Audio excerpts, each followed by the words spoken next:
Hey everybody, welcome back to Great Lakes Junction. Well, it's another toss the box night. We are going to be doing a one pan wonder with Italian sausage and pasta. So let's get to it.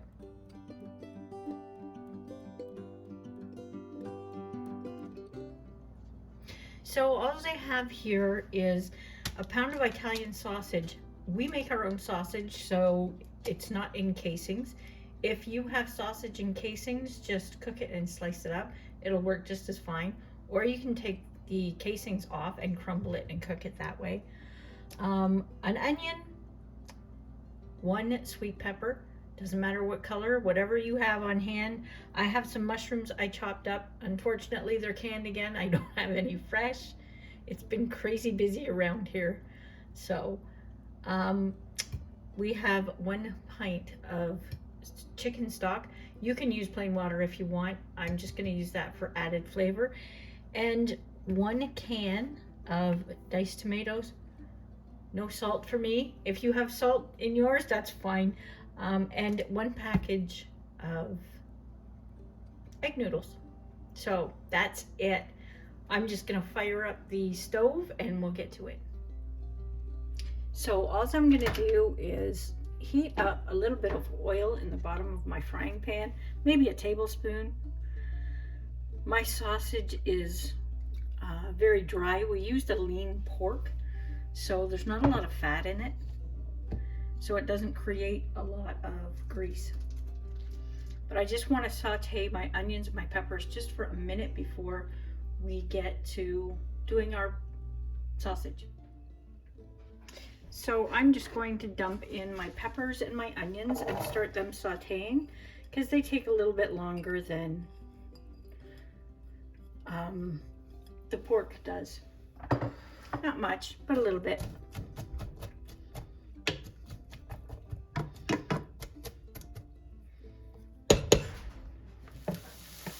Okay, so they're getting to the point where they're almost translucent. So we're going to put in our sausage. And we'll break it up a bit, and we're just going to cook this for a few minutes. And we'll render out some of the grease.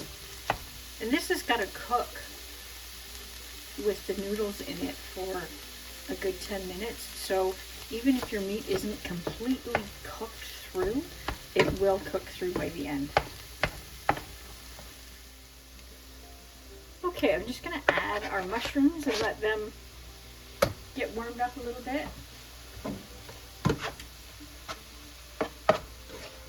We do have a few spices that I'm going to add, and totally up to you what herbs you want to use.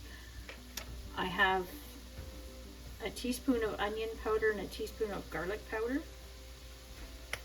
Whoops! I have a teaspoon of oregano.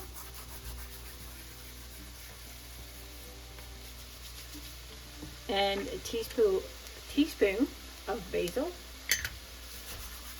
Definitely need to grow some more of this next year. I'm running out already.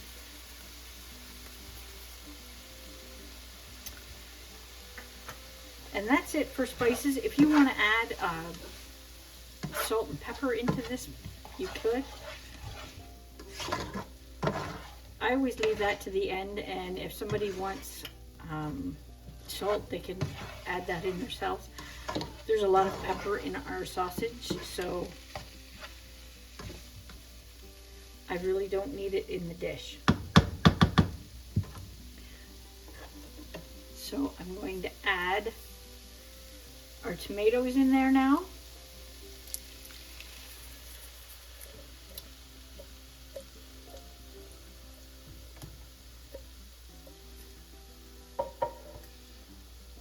I have chicken broth.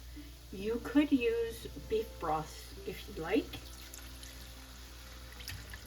And I'm also going to add 1 cup of water. Now I'm going to let this heat up just a little bit. Turn it up on high. This goes so fast. I love these recipes. Okay, we've got it up to boiling. So I'm going to add our noodles as quietly as possible. If you want to add some other vegetables in here, by all means go ahead. Carrots or even spinach would be really good in here.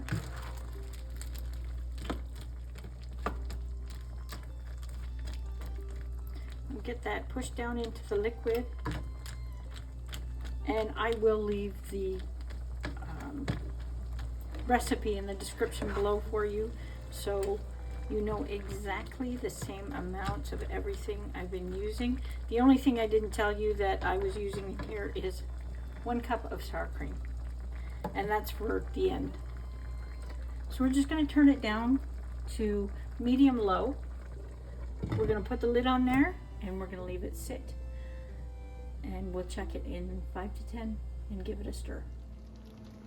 Okay, I think the amount of liquid in here is going to be absolutely perfect. I don't think I would change it any. It's almost cooked, and there's still a bit of liquid left in the bottom to absorb. So that was a perfect amount. So I'm just going to leave it for just a couple of more minutes and let a little bit more absorb, because it's just not quite done yet, but almost. Another couple of minutes. Okay, we're just going to add our sour cream. So I've got a cup here.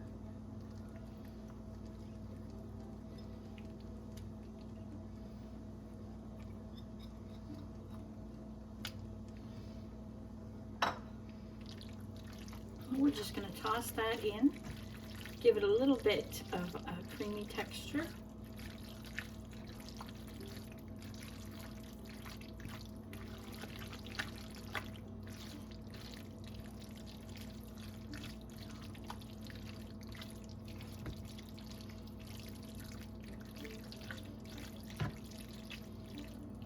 And we'll let this heat through, and then we're going to plate it up. Okay, it is all done, so we are going to plate it up real fast.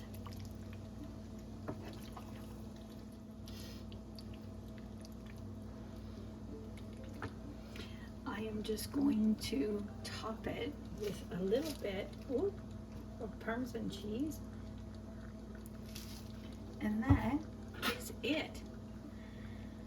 Hopefully you give that recipe a try. If you do, tag me on Instagram, post a picture, and let me see what you created.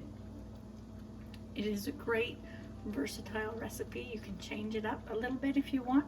I'll leave it down in the description below for you so you have all the exact amounts. If you like that recipe, hit that like button. If you're not subscribed yet, hit that subscribe button for us and join our community. Hit the bell so you'll be notified of the next video coming up.